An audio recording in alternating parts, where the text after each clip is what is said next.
Me he topado con gente que me hablan, gente incluso fuera de la iglesia, que me hablan acerca de que, aunque no vienen aquí, aunque no van a ninguna iglesia, presumen de la gran fe que tienen. O sea, a veces hablo con algún vecino, con alguna persona de aquí del barrio, y me dice, no, yo no voy a la iglesia por esto, no soy practicante, pero soy creyente y tengo mucha fe en Dios. ¿Conocen ustedes alguna persona así? Alguna persona que te dice, mira, yo la verdad es que yo de iglesia no quiero ni la tuya, ni la mía, ni ninguna, pero soy un creyente, yo tengo mucha fe. Y después me ha pasado que hablando con esas personas que presumen y que alardean de tener una gran fe, cuando les escucho hablar y me cuentan su vida, yo digo, Señor, pues es una vida llena de problemas, de tragedias, de líos, que si el marido, que si la mujer, que si los hijos, que si... Bueno, y yo digo, Dios mío, pero algo tiene que haber cuando una persona dice que tiene fe, se considera creyente, pero la vida no le... como que no le van en la vida las cosas como deberían de irle, ¿no? Entonces, orando al Señor, encontré un pasaje que nos pueda ayudar a todos cuando nos encontramos con alguna persona que nos dice que tiene mucha fe, que se denomina creyente, pero tú sabes que la vida de esa mujer, de ese matrimonio, de esa familia, no es una vida bendecida, no es una vida atractiva en ningún aspecto, sino que es una vida que tú dices, Dios mío, pues si esto es tener fe, vivan los ateos, como dijo el otro, ¿no? Entonces hay un pasaje muy interesante que está ahí en la Biblia y yo lo quiero compartir con ustedes y justamente me he dado cuenta que solo lo que vamos a leer esta noche, solo lo podemos leer en Lucas, capítulo 17. No hay en ninguna otra parte de los evangelios este relato bíblico. Hay otros, pero este no. Solamente en Lucas capítulo 17, a partir del versículo 11, encontramos la historia de una sanidad a distancia. Claro, esto nos tiene que motivar muchísimo a nosotros, porque el Señor no solamente sanaba haciendo actos de presencia o tocando a una persona enferma en un momento determinado, sino que sanaba a distancia, sin necesidad de que el enfermo se acercara a Él o que Él se acercara al enfermo, sin necesidad de tocarlo, sin necesidad de imponerle las manos y bendecirlo, sin necesidad de eso, se producían también en momentos puntuales sanidades y milagros extraordinarios. Lucas 17, versículo 11, nos habla de la historia de 10 hombres que tenían un problema en común. Seguramente eran de diferentes nacionalidades, de diferentes extractos sociales, pero todos tenían un problema en común. Y dice la historia que Jesús iba a Jerusalén y estaba pasando entre Samaria y Galilea. Y al entrar en una aldea le salieron al encuentro 10 hombres leprosos, los cuales se pararon de lejos y alzaron la voz diciendo, Jesús, Maestro, ten misericordia de nosotros. Cuando él los vio, les dijo, id, mostraos a los sacerdotes. Y aconteció que mientras iban, fueron limpiados. Entonces uno de ellos, viendo que había sido sanado, volvió glorificando a Dios a gran voz. Versículo 16. Se postró rostro en tierra a sus pies, dándole gracias, y este era samaritano.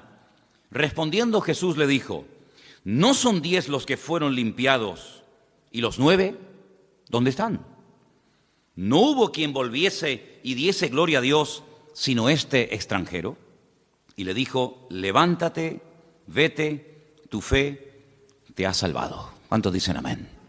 Vamos a orar un momentito y pedir que el Señor nos ayude a extraer verdades que contiene este pasaje, lecciones que pueden ser aplicadas a nuestro diario vivir y que podamos salir de aquí con las ideas claras y podamos salir de este lugar esta tarde dándole gloria a Dios. Señor, te damos muchas gracias por este privilegio, esta nueva oportunidad que nos brindas de estar aquí reunidos. Te pedimos, Señor, de una forma especial que ahora que vamos a escudriñar tu palabra, tú ilumines nuestro corazón, nuestra mente, nuestro entendimiento, para que podamos, Señor, disfrutar del estudio de tus sagradas escrituras y podamos aprender los principios que nos van a ayudar a vivir vidas victoriosas, vidas bendecidas y que podamos caminar según el diseño, según el propósito tuyo en nuestra vida. Bendícenos y dirígenos en este tiempo de estudio de tu palabra, Señor. Te lo pedimos unánimemente en esta tarde, en el nombre bendito de Jesús. Amén y amén. Nadie puede dudar de que estos 10 hombres tenían fe.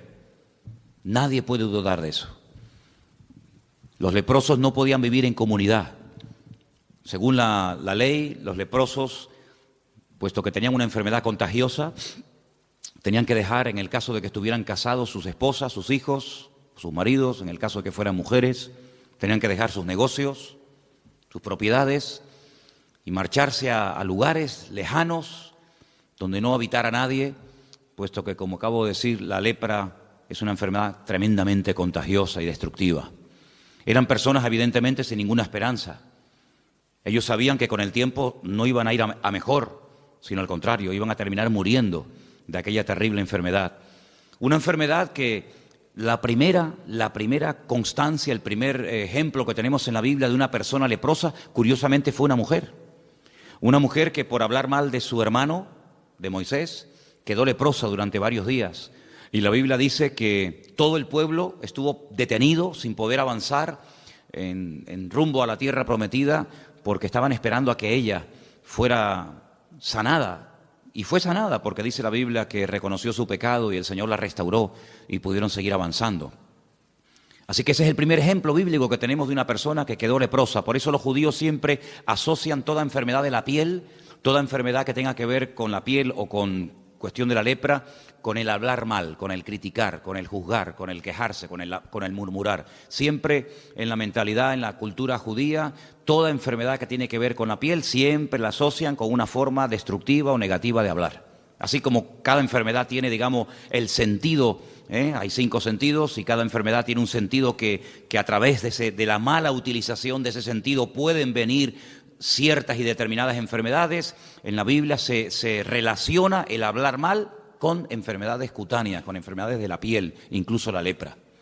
Y estos 10 hombres vivían una vida triste, una vida en la que sabían que nunca más volverían otra vez a vivir una vida normal, a dedicarse a sus negocios, a sus empresas, a la pesca, a la agricultura, a la ganadería, o a tener comunión con sus amistades o familiares. Ellos sabían que eso se acabó. No había remedio. Puede ser que una persona que contrajera la lepra fuera una persona moralmente buena, religiosa, pero ellos sabían perfectamente que ni siquiera la religión judía, el judaísmo, iba a poder restaurar la piel, iba a poder restaurar su enfermedad. Ni siquiera con dinero, ya que no se podía con la religión, bueno, pues con dinero, el mejor médico, tampoco. En aquellos tiempos la lepra era una enfermedad, ya digo, totalmente incurable. Tenían que salir de las ciudades y esperar lentamente que sus cuerpos se fueran deteriorando hasta llegar a la muerte. Pero se la jugaron, bajaron de esas montañas, de esas cuevas, de esos lugares donde estaban escondidos y se la jugaron entrando a un pueblecito, a una pequeña aldea por donde Jesús en ese momento estaba pasando. Probablemente ellos tenían información o lo habían seguido de lejos y sabían que en aquel lugar podían acercarse a él y pedirle clemencia, pedirle misericordia, un milagro. Y dice la Biblia que esta gente bajó de ese lugar donde se encontraban y de lejos se pararon y le dijeron al Señor: Jesús, Maestro, ten misericordia de nosotros. Ahora, lo curioso de este milagro es que vemos gente que tiene fe, gente que claman correctamente al Señor, con humildad. Gente que se juega la vida. Si los encontraban allí, los podían matar a pedradas, porque nadie iba a correr el riesgo de contraer la enfermedad por culpa de estos leprosos que se habían escapado del lugar donde tenían que estar viviendo. Demostraron valor, demostraron una fe tremenda en el Señor. Pero hay un ingrediente en este milagro que es el que a mí me ha llamado poderosamente la atención, porque ejemplos de fe tenemos miles en la Biblia. Pero ¿de qué sirve tener una fe tremenda en el Señor si luego no somos creyentes obedientes? ¿De qué sirve tener una fe y las ideas claras en cuanto a la existencia de Dios, en cuanto a la inspiración de las Escrituras, en cuanto al cielo, en cuanto al infierno, en cuanto a la obra de Cristo, su muerte, su resurrección, su segunda venida? Si todo eso lo sabemos y lo tenemos claro, pero luego nuestra vida no es una vida caracterizada por la obediencia, ¿de qué sirve? ¿De qué nos sirve? Encontramos en la Biblia muchas personas que creían en Dios. Encontramos en la Biblia personas que adoraban al Dios vivo y verdadero, no eran gente idólatra, pero que luego no hacían caso a lo que el Señor les decía. Me viene a la mente la palabra cuando un día el Señor les dijo a sus discípulos: ¿ustedes verdaderamente queréis ser mis amigos? Pues si ustedes quieren ser mis amigos, yo les voy a decir el único requisito que yo le pido a los que quieren tener amistad conmigo: guardad y cumplid mis mandamientos. Punto.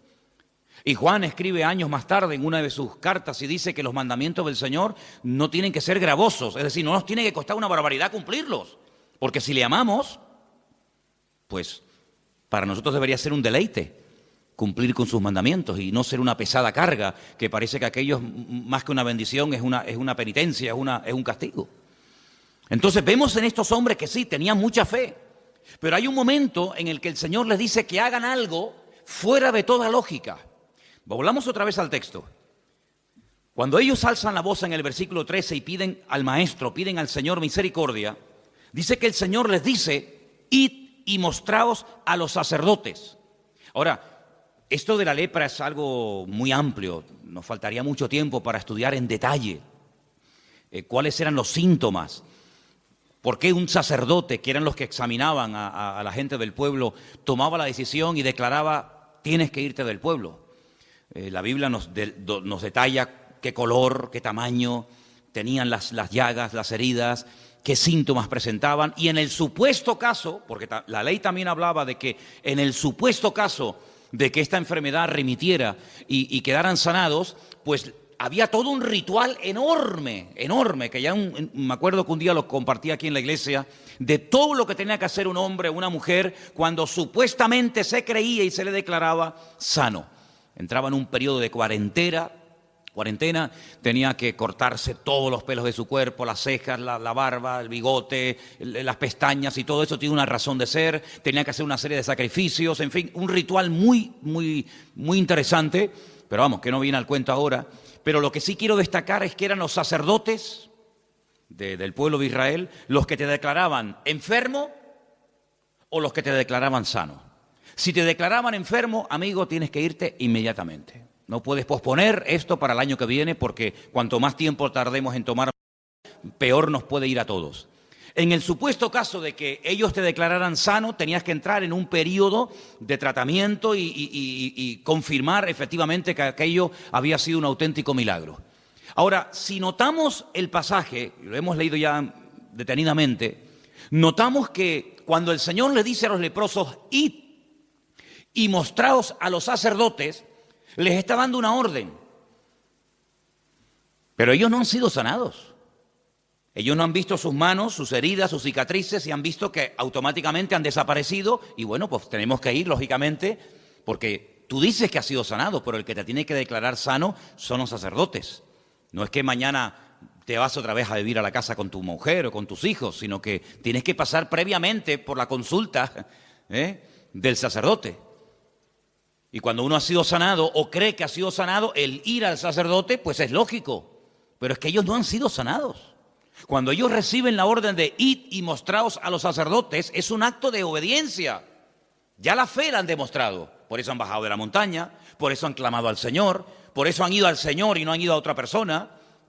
Todo lo han hecho bien, pero ahora viene el momento de demostrar que ustedes no solamente son gente de fe, sino que son gente obediente.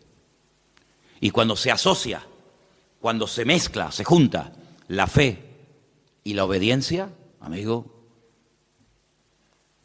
cualquier cosa es posible. El milagro no se produjo instantáneo, como otros tantos, sino dice, mientras iban, fueron sanados. Es decir, cada paso que daban los iba acercando más al cambio, los iba acercando más al milagro. En nuestra vida ha habido cambios que se han producido radicalmente, ¿sí o no? Algunos sí, en unos más, en otros menos. Pero en nuestra vida ha habido cosas que las hemos dejado radicalmente, de la noche a la mañana. Pero todos estamos en un proceso, todos, absolutamente. Yo creo que tenemos que aprender mucho todavía. Tenemos que aprender a orar mejor. No somos una iglesia fuerte en oración. Sí, oramos, Pues no somos una iglesia fuerte en oración. Sí, alabamos, cantamos al Señor, pero aquí hay mucha gente todavía que no sabe adorar a Dios. Y eso es evidente. Y tenemos que por lo menos reconocerlo. Para poder crecer y aprender hay que reconocer. Si no, no somos una iglesia misionera, no tenemos obreros que hayan salido, matrimonios, jóvenes, gente que haya salido de esta iglesia para otros países a abrir campos de misioneros. No somos una iglesia misionera. No somos una iglesia rica económicamente hablando. Somos una iglesia que vamos ahí dependiendo del Señor el día a día, ¿verdad? Hay muchas cosas que tenemos que aprender. Hay muchos caminos que tenemos que recorrer. Pero en ese camino se va creciendo no solamente con fe, sino con obediencia. Porque si esta gente tenía mucha fe, pero se hubieran planteado, se hubieran mirado a las caras y hubieran dicho, oye, ¿y para qué vamos a ir a Jerusalén? ¿Para qué vamos a hacer este largo viaje? Pero si es que no ha pasado nada. Mírate las manos, mírate la cara, mírate el cuerpo, mírame yo cómo estoy, si aquí no ha pasado nada. Esto es un disparate, esto es una locura, ir a Jerusalén a mostrarnos a los sacerdotes, ¿a qué? Pero en ningún momento encuentras peros. Y una vez prediqué aquí, no sé si ustedes se acordarán, un mensaje que se llamaba los peros que hay en la Biblia, que hay un montón. Has trabajado, has sufrido, has probado, a los que se dicen ser apóstoles, a las habéis hallado mentirosos, pero tengo contra ti que has dejado tu primer amor. Hay un montón de peros en la Biblia, pero en esta historia ni uno. En esta historia no encuentras a uno solo, de los días a uno que dijera, oye, esto es un disparate, Esto no será un emocionalismo, ir a mostrarnos a los sacerdotes, pero vamos a esperar primeramente cambiar, vamos a esperar primeramente ver cambios significativos y entonces vamos a Jerusalén. Pero ir sin ver cambios me parece un disparate. ¿Sabes que en la vida hay creyentes que actúan así? Vamos primeramente a ver y luego vamos a actuar. Y el Señor Jesucristo una vez dijo una palabra muy interesante cuando Él dijo, bienaventurados los que creyeron sin necesidad de haber visto previamente. Por lo tanto, en nuestra vida no solamente tenemos que potenciar y utilizar la fe. La fe es un ingrediente y un elemento indispensable, hasta el punto que el Señor dice, sin fe, ya lo sabéis, lo que dice el texto, es imposible agradar a Dios. Pero no nos olvidemos de que mejor que ciertos y determinados sacrificios, mejor que ciertas y determinadas acciones, pues dice el Señor, mejor que todo eso es la obediencia. Porque cuando nosotros estudiamos en su día la vida del primer rey de Israel, de Saúl, Saúl era un creyente, Saúl no era un ateo, Saúl era creyente. Y hay momentos puntuales en los que él va a pedir consejo del profeta Samuel. Y hay momentos en los que hasta se le ve profetizando. Pasó por una persona espiritual, no lo era, pero en ese momento... Bueno, pero sin embargo, la característica fundamental de Saúl es que era un desobediente. Cuando el Señor le da la orden de ir y exterminar a Amalek, de no dejar nada, para llevárselo al pueblo, y cuando al día siguiente va Samuel y le dice, oye, pero no te dije yo que no tenías que traer ni ovejas, ni bueyes, ni nada, ¿esto qué es? Y le echa la culpa a los demás, no, es que el pueblo lo perdonó. No, el pueblo y tú lo has perdonado. Porque si el pueblo en un momento determinado cogió cosas y tú ves que las han cogido, pues para eso estás tú, para decir, no, hoy no se puede coger nada. Pero tú lo has consentido, por lo tanto eres copartícipe de la desobediencia del pueblo. Luego, viendo que por ahí no le van bien las cosas, cambia y entonces lo que dicen, bueno, es que hemos perdonado, el pueblo ha perdonado lo mejor del rebaño para presentarlo en sacrificio al Señor. Y es cuando el profeta Samuel le dice, pero mira, qué sacrificio, pero si lo que tú has hecho no tiene justificación alguna. Es decir, tú puedes presentar 20.000 sacrificios, pero sigues siendo un desobediente. Y mejor que los sacrificios es obedecer al Señor. Y vemos que es una persona que tenía un potencial tremendo, pero echó a perder su vida porque era un desobediente, no porque era un ateo, era un creyente, pero un creyente desobediente. El otro día, cuando teníamos la reunión por Skype con los hermanos de Israel, les compartí acerca del libro de Jonás. Sí, era un profeta de Dios, un profeta verdadero. Hombre, tan verdadero era que el Señor lo llama para que vaya a una ciudad a predicar la palabra, pero se niega, no quiere ir. Va al lado contrario. ¿Por qué? Porque es un profeta desobediente.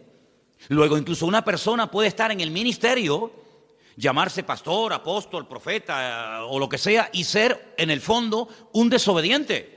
Incluso hasta vimos en el libro que se enfada con el Señor cuando la ciudad se convierte. Y el Señor, lógicamente, cuando ve que se han convertido y se han arrepentido de corazón, pues los perdona. Y entonces salta Jonás y dice, ve, yo lo sabía. Yo lo sabía que tú eres un Dios misericordioso y clemente, lento para la ira, grande en misericordia, y yo sabía que los ibas a perdonar. Y está diciendo en otras palabras, es que yo quería que los condenaras.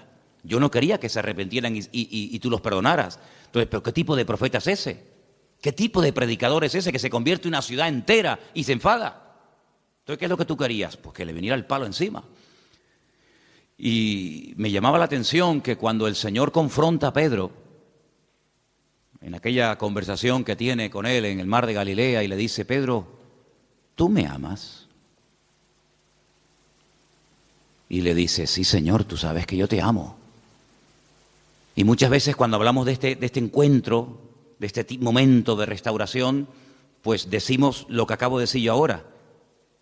Pero es que realmente no dijo eso exactamente el Señor, sino que le dice: Pedro, hijo de Jonás.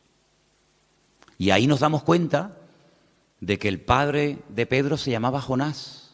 Y lo menciona 3 veces. La primera vez que vemos que Pedro, o que el Señor menciona el nombre del padre de Pedro, como diciendo que eres hijo de Jonás. Y Jonás, sabéis que en vuestra cultura y en vuestra historia bíblica, pasó a la historia como el profeta rebelde, como el profeta desobediente, como el profeta que prefirió que lo tiraran por la borda y morir ahogado antes de reconocer que estaba haciendo su voluntad y que se estaba rebelando en contra del Señor.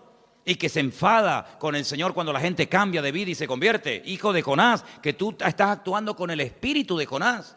Y cada vez que en nuestra vida hay un acto de rebeldía, cada vez que en nuestra vida, pues claro, negar la fe sería un disparate, sería una apostasía el negar la fe. Eso no lo vamos a hacer, Dios nos libre. Pero desobedecer es mucho más fácil que ser un apóstata. Porque ¿cómo voy a apostatar de la fe? ¿Cómo voy a negar a Cristo que me salvó y me redimió con su sangre? ¿Cómo voy a apostatar de la salvación? Es una cosa impensable. Pero ¿y cuántas veces hemos desobedecido, hermanos?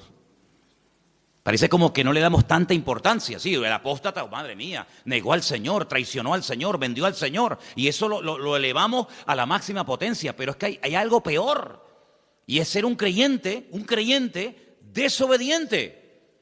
Y dice el Señor que para Él eso es algo tremendamente, es terrible. Y el Señor no permitió bajo ningún concepto que este hombre siguiera en el trono por ser un desobediente. Luego, lo que para nosotros a lo mejor no es tan grave, para el Señor es gravísimo. ¿Te das cuenta? Y también lo que para nosotros puede ser algo terrible, pues el Señor a lo mejor no le da tanta importancia como tú y yo le damos en alguna ocasión. Así que en este pasaje vemos esa combinación extraordinaria: fe y obediencia. Y mientras iban, dice la Biblia, que fueron sanados. Sanados a la distancia, sanados progresivamente. Y algo muy importante que se da aquí. Y es que de los 10, solamente uno, vamos a leerlo otra vez, solamente uno volvió al Señor.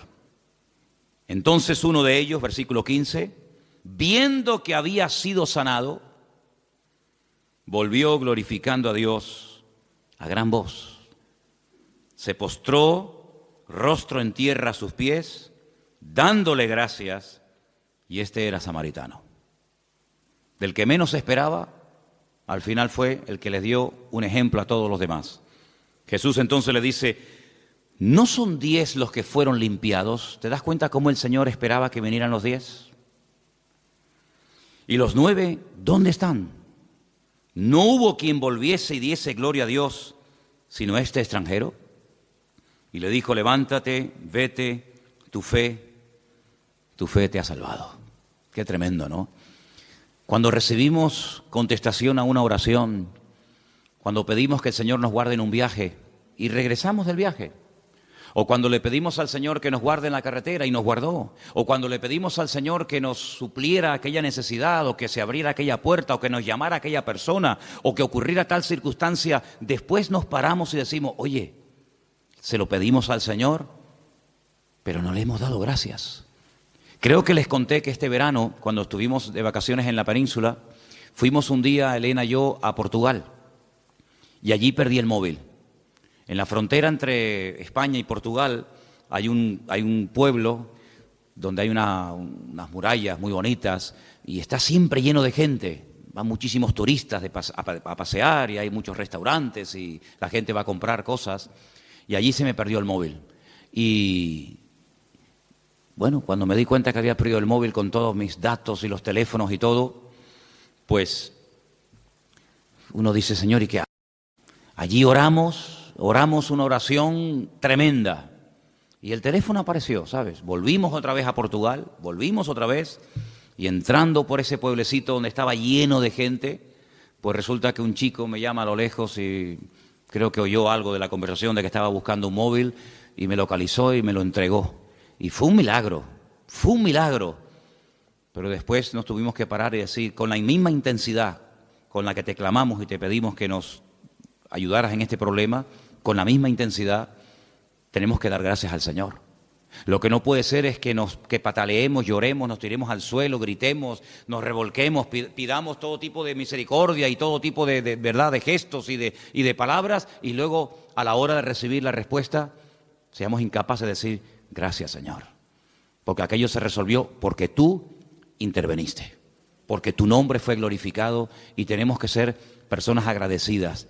En este pasaje que vemos aquí, que como dije al principio solamente lo encontramos en Lucas, vemos 10 personas desesperadas, pero personas que no tiran la toalla, personas que caminan en una buena dirección, no van a cualquier persona de la época a pedir ayuda, sino van al Maestro, van al Señor, claman correctamente, demuestran su fe, esperan un resultado. El resultado tal vez no fue el que ellos esperaban, ser sanados inmediatamente, pero bueno, es otro sistema. El Señor nos ha dicho a nosotros, hemos oído que una vez le puso la mano encima a un leproso y lo sanó instantáneamente. Bueno, gloria a Dios, pero en nuestro caso el Señor nos pide algo diferente. Por eso, qué importante es descubrir la forma como el Señor quiere tratar con mi vida.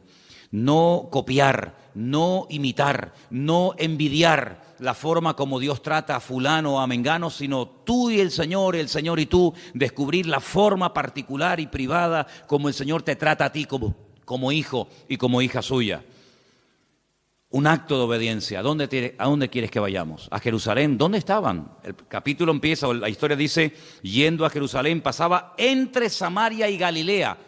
Entre Samaria y Galilea ocurrió esto, en un pequeño pueblo, en una pequeña aldea. Y tenemos que ir a Jerusalén.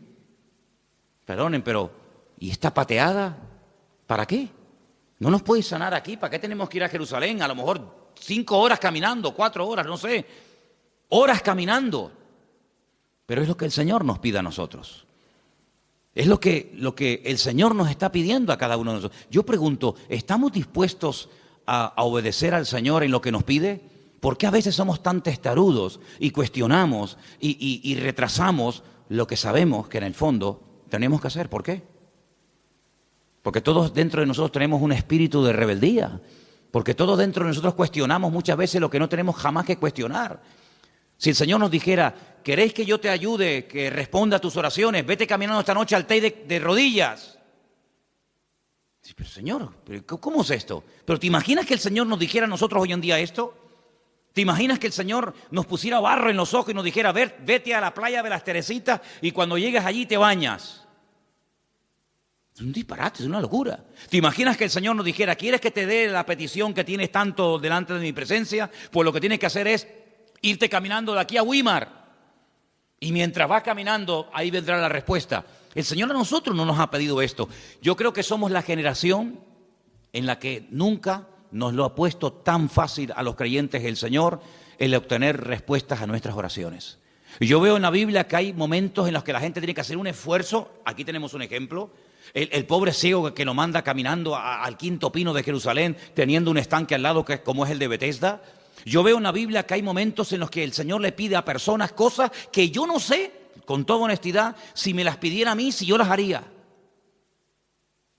Mira tú, por ejemplo, a Abraham, que vive en el sur de Israel, y le dice que sacrifique a su hijo, y no lo puede sacrificar allí en la puerta de su casa.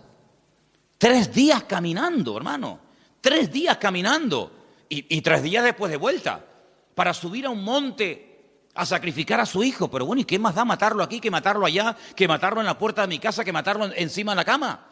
No cuestiona. Sino se levanta bien temprano a la mañana, se pega 72 horas caminando. Un señor ya mayor. Que podía decir, pero Señor, pero yo tengo otras cosas que hacer, tengo criados, tengo una mujer, tengo otras cosas que hacer en la vida. 3 días caminando. Pero él aprendió a obedecer a Dios. Y aprender a obedecer cuando lo tenemos claro, o cuando nos va a favor de la corriente, o cuando nos gusta, eso no cuesta nada. Pero yo creo que nuestro nivel de madurez se demuestra no tanto por la fe que tenemos. Porque fe, si no tenemos a estas alturas fe, pues menudo problema tenemos. Yo creo que el problema que tenemos hoy en día los cristianos no es tanto con la fe, sino con la obediencia. Porque la fe es como algo abstracto, ¿no? Decimos que tenemos fe y no tengo que hacer nada para demostrar que la tengo. Pero la obediencia, sí tenemos que hacer una serie de cosas para demostrar que verdaderamente somos creyentes obedientes. Y es ahí donde se marca la diferencia. Porque una fe que no actúa en obediencia es una fe muerta. Entonces puede ser, no digo que siempre sea así, pero no puede ser que hay cosas en nuestra vida que aún no se han resuelto, respuestas a oraciones que aún no han sido contestadas, porque sí, tenemos fe, se lo hemos pedido al Señor, pero no estamos actuando como el Señor nos pide que actuemos. Entonces no detengamos bendiciones de Dios para nuestra vida por nuestra falta de obediencia al Señor. Porque la obediencia es lo que marca la diferencia. Cuando el Señor ve que estamos dispuestos al esfuerzo, dispuestos al sacrificio, y yo me pregunto, ¿hasta qué punto nosotros estaríamos dispuestos a sacrificarnos por su obra? ¿Hasta dónde seríamos capaces de llegar? ¿Hasta dónde seríamos capaces de esforzarnos? ¿Hasta dónde seríamos capaces de aguantar, de obedecer y de ir en actos de obediencia? ¿Hasta dónde? Cada uno de nosotros evidentemente es un mundo, no hay dos iguales, eso está más claro que el agua. Esto es como los hijos, puede tener 20 y los 20 son diferentes. En las ovejas pasa lo mismo, en las iglesias pasa lo mismo. No hay dos creyentes iguales, no hay dos creyentes, aunque lleven toda la vida en la misma iglesia, con el mismo pastor, en la escuela dominical, en los jóvenes, pero no hay dos creyentes iguales. ¿Hasta qué punto nosotros estaríamos hoy dispuestos a esforzarnos y a sacrificarnos por la obra del Señor? ¿Hasta qué punto? Bueno, pues es ahí donde yo creo que tenemos que madurar. Porque si yo les pregunto, hermano, ¿ustedes tienen fe? ¿Qué responderían ustedes? Sería bueno que me respondieran. ¿Qué tal está el tema de la fe? ¿Verdad que no hay problema? Claro, ¿quién va a tener problemas con la fe? Además, ¿quién sabe cuánta tienes o cuánta no tienes? Y eso es una cosa que solamente ve el Señor. Pero ¿y la obediencia? Hermano, que mañana hay que venir a pintar a la iglesia. Ay, amigo, ¿y por qué tengo que ir yo? Hermano, mire que mañana hay que hacer tal cosa. Mire, hermano, que tenemos que echar una mano para tirar esto para adelante. Mire, hermano, que tenemos... Ay, amigo, es que es ahí, es que la fe y el cantar, gloria a Dios, y cada uno con la suya, y no pasa nada. Pero es en los actos, es en las acciones, es en el esfuerzo. Y quiero solamente terminar diciendo algo. Cuando el apóstol Pablo dejó de pastorear la iglesia de Éfeso, que ya sé que era complicada, una iglesia muy grande, una iglesia, fíjate tú lo que te voy a decir ahora. El día de la despedida, después de 2 años de arduo trabajo en la iglesia de Éfeso, dice Pablo algo así tremendo. Imagínate si yo lo dijera hoy, imagínate. Hermano, yo sé que después de mi partida entrarán en este rebaño, en esta congregación, lobos rapaces que no perdonarán al rebaño. Bueno, se entiende, no está pastor, no está Pablo, seguramente algunos aprovecharán el vacío para meterse, no, pero espérate, es que hay más. Dice, y también sé que después de mi partida, de entre vosotros, no de fuera, de entre vosotros, se levantarán lobos rapaces que no perdonarán al rebaño. Madre mía, menudo futuro. Y ahora dice Timoteo, y ahora yo me voy, pero tú te quedas. Y él ha escuchado el mensaje de despedida. Pobrecito Timoteo. Timoteo habrá dicho hoy, no puedes dejar a Tito, no puedes dejar a Silas, me tienes que dejar a mí a bailar con la más fea, ¿eh? Claro, el pobre Timoteo se enferma del estómago al poco tiempo, eso es normal. Los nervios, al poco tiempo lo empiezan a menospreciar, al poco tiempo lo empiezan a infravalorar, tú eres muy joven, tú no tienes experiencia, tú no sirves para nada, y seguramente le habrá dicho a Pablo, Pablo, sácame de aquí, que mira que me van a comer esta gente, mira que no sé qué, que no me valoran, que si soy muy joven, que si soy muy debilucho, que si no sé qué, y Pablo le escribe una carta y que le dice, esfuérzate, amigo, pelea, lucha, echa mano de la vida eterna, aviva el fuego del don de Dios que está en ti, evita discusiones y problemas, evita todas esas cuestiones. Tú cumple con tu ministerio, predica con ganas y sin ganas. Eso es lo que significa a tiempo y fuera de tiempo. Y no le da ni una rendija de posibilidad para decir, bueno, aleluya, me salgo de aquí corriendo, sino que le dice, esfuérzate, pelea, lucha. Timoteo, hombre de fe. Pablo estaba orgulloso de él, pero tienes que demostrar tu fe, amigo. ¿Y cómo tienes que demostrar tu fe? Aguantando. Y tienes que demostrar tu fe con el esfuerzo y con el sacrificio. Hasta ahora no has demostrado nada. ¿Qué vas a demostrar? Si el que predica, el que comparte, el que abre la obra, el que se lleva los palos, al que meten en la cárcel, al que apalean, al que escupen, al que apedrean es a mí, siempre es al mismo. Pero ahora te toca a ti, y ahora te toca a ti coger el testigo. Yo ya estoy pronto, dice Pablo, el tiempo de mi partida está cercano, pero ahora eres tú el que tienes que pelear y luchar y batallar y dice, y lucha legítimamente, y pone el ejemplo del atleta, y pone el ejemplo del agricultor, etcétera. En otras palabras, la fe se demuestra con los hechos. Las palabras no sirven de nada. Y hay momentos en los que cuando una iglesia empieza, pues sí, todo el mundo habla y todo el mundo propone y todo el mundo sugiere, y eso está muy bonito y está muy bien, pero con el paso del tiempo una iglesia que madura, una iglesia que crece y una iglesia que avanza, no es la iglesia que habla tanto, sino que hace más de lo que habla.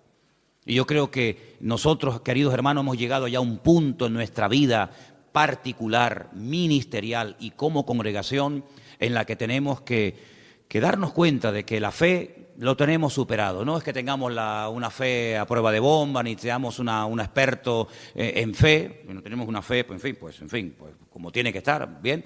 Pero lo que tenemos que trabajar más es en nuestra obediencia, en nuestro esfuerzo, en nuestro sacrificio. La obra del Señor tiene que ser una prioridad, no algo secundario. No podemos venir de excursión a la iglesia. Tiene que ser una prioridad. Investigar, oye, ¿cómo está la obra? ¿Qué le hace falta? ¿Qué no le hace falta? Hay gente que nunca pregunta nada, ¿me entiendes? Venir a escuchar sermones, predicaciones, gloria a Dios, está muy bien, oye, encantado de la vida, pero somos una familia, en la familia se pagó la luz, mamá, se pagó el agua, que no, pues mira, los zapatos al niño se le quedaron pequeños, bueno, pues vamos a hacer una colecta para comprar los zapatos a tu hermano menor, que pues mira, los libros de la niña no se han podido comprar, y ¿qué falta? Pues mira, la maletita de la escuela de la niña se estropeó. En una familia hay que hablar, hay momentos en los que sí, comemos, vemos la televisión, vemos una película, vamos a la playa juntos, está muy bonito, pero en una familia hay que sentarse y decir, aquí hay que arremar el hombro, ¿eh? ¿Cuántos años tiene este? No, tiene 30. Hijo, ya tienes que aportar, aquí no puede estar aquí a la sopa boba, que papá lo pague todo o que el abuelito venga, ¿verdad? Pues en una iglesia exactamente igual, hermano. En una iglesia tenemos que arrimar el hombro, no solamente venir a comer. Una vez oí un predicador, no es una frase mía, no sé si es así 100%, yo solamente lo digo, pero una vez escuché a un predicador que dijo algo así como, a nadie se le ocurriría ir a un restaurante, sentarse a comer, pedir la comida, comer de maravilla y no pagar. A nadie se le ocurriría. Eso sería un delito, vamos. Imagínate que llega el camarero y te dice, mire, son, no sé, 70, 80, 90, 100 euros. Pues mire, yo he comido muy bien, felicita al cocinero, ha sido una comida excelente, el servicio maravilloso, pero no le voy a pagar. Ah, ¿no? ¿Por qué? Dice, ¿por qué no? No le voy a pagar. Qué interesante, ¿no? Qué interesante. Ir a un restaurante, o irte aquí al Corte Inglés, o irte a una tienda, ponerte la ropa, los zapatos, camisa, pantalón, la corbata, y decir, miren, me encanta cómo me queda, de verdad que... pero no lo voy a pagar.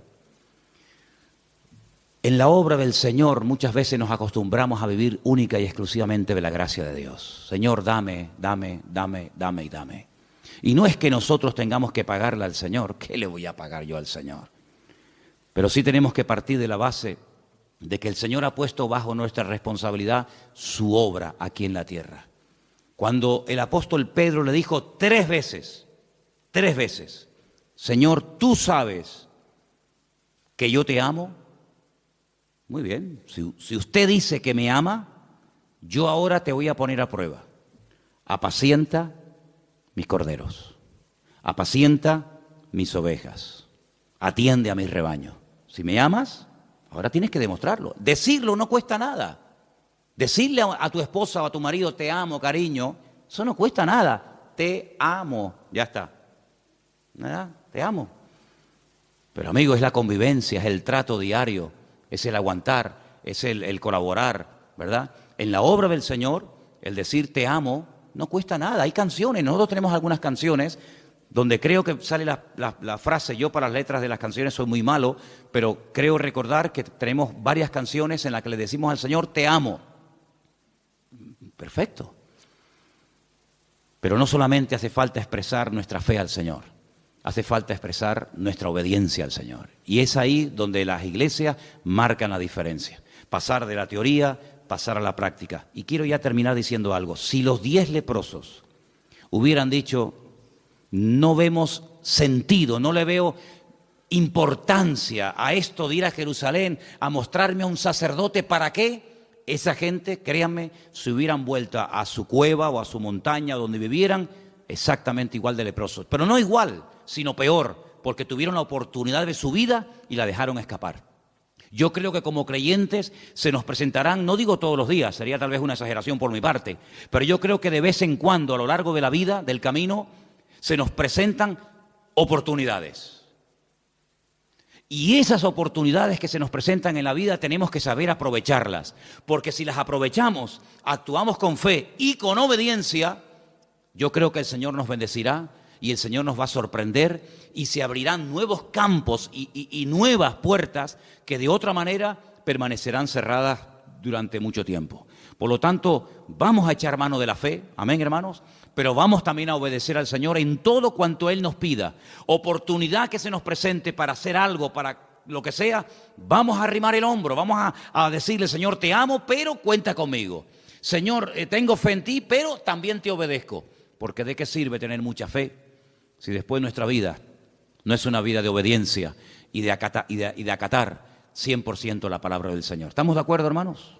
¿Estamos de acuerdo? ¿Lo ves así? ¿Lo ves así o no? ¿Algo que discrepar? ¿Lo ves así? ¿Que la obediencia y la fe y la obediencia tienen que ir juntos? No puede ir uno por un lado y otro por otro. Si los logramos juntar, estamos en ello, estamos aprendiendo. Pero si logramos juntar la fe y la obediencia, bendito sea Dios, esto va a ser una maravilla para nuestra vida siempre, ¿vale? Entonces, los que son padres y madres aquí, ¿verdad? Que ya hay unos cuantos. ¿Los niños nacen aprendidos y la vida los echa a perder? ¿O la vida o los niños nacen sin aprender y somos nosotros los que tenemos que enseñarles? ¿Cómo es la cosa? Es al revés, ¿no? ¿Qué tenemos que enseñarle a un niño? ¿A obedecer o a desobedecer? ¿Por qué no se le enseña a un niño a desobedecer? Porque ya lo sabe. Ya te aseguro, y cuando seas padre o madre vas a decir, oye, es increíble. No hay que enseñarle a desobedecer. Ya lo saben hacer. Hay que enseñarle a obedecer. Bueno, pues como recién nacidos en Cristo, como hijos del Señor, el Señor no nos tiene que enseñar a desobedecer. Ya sabemos hacerlo. Y muy bien. Lo que nos tiene que enseñar el Señor a nosotros es a obedecer su palabra. Vamos a orar en esta tarde. Ahí donde estás, cierra un momentito tus ojos. Y vamos a pedirle al Señor que nos ayude como estos 10 leprosos a depositar nuestra fe en Él, cosa que gracias al Señor lo tenemos claro, pero también a obedecerle. Y habrá momentos en la vida en los que el Señor nos pondrá a prueba, no tanto en la fe, sino en la obediencia. ¿Qué vamos a hacer con lo que sabemos que tenemos que hacer? Señor, te damos muchas gracias porque tu palabra es tan rica, tan variada, tan clara, Señor, que nos muestra siempre las formas y las maneras como tenemos que actuar en nuestra relación contigo. Gracias porque la fe que tenemos tú nos la diste, es un don, es un regalo que tú le has dado al ser humano. Y tenemos que crecer en la fe, claro que sí, Señor, lo sabemos. Pero también queremos pedirte esta tarde que nos ayudes a ser un pueblo obediente, sumiso a la voluntad de Dios, a la palabra de Dios. Que nunca cuestionemos tus órdenes, tus mandamientos, sino que demostremos nuestro amor y nuestra fe a través de la obediencia, acatando tu palabra, poniéndola en práctica en nuestra vida. Ayúdanos, Señor, a poder unir la fe y la obediencia para poder ver tu gloria en nuestra vida. Y te pedimos, Señor, que arranques de nosotros todo espíritu de desobediencia, de rebeldía, para que nunca esas actitudes sean la tónica o lo normal en nuestra vida, sino todo lo contrario. Ayúdanos a ser obedientes y sumisos a ti, a tu palabra. Y te damos gracias porque sabemos que lo que te pedimos, tú estás muy interesado en concedérnoslo. Y por eso te damos gracias porque sabemos que tú, Señor, nos vas a ayudar a crecer en fe y a crecer en obediencia. Y recibe toda la gloria y la gratitud de nuestra parte en esta tarde. En el bendito nombre de Jesús. Amén.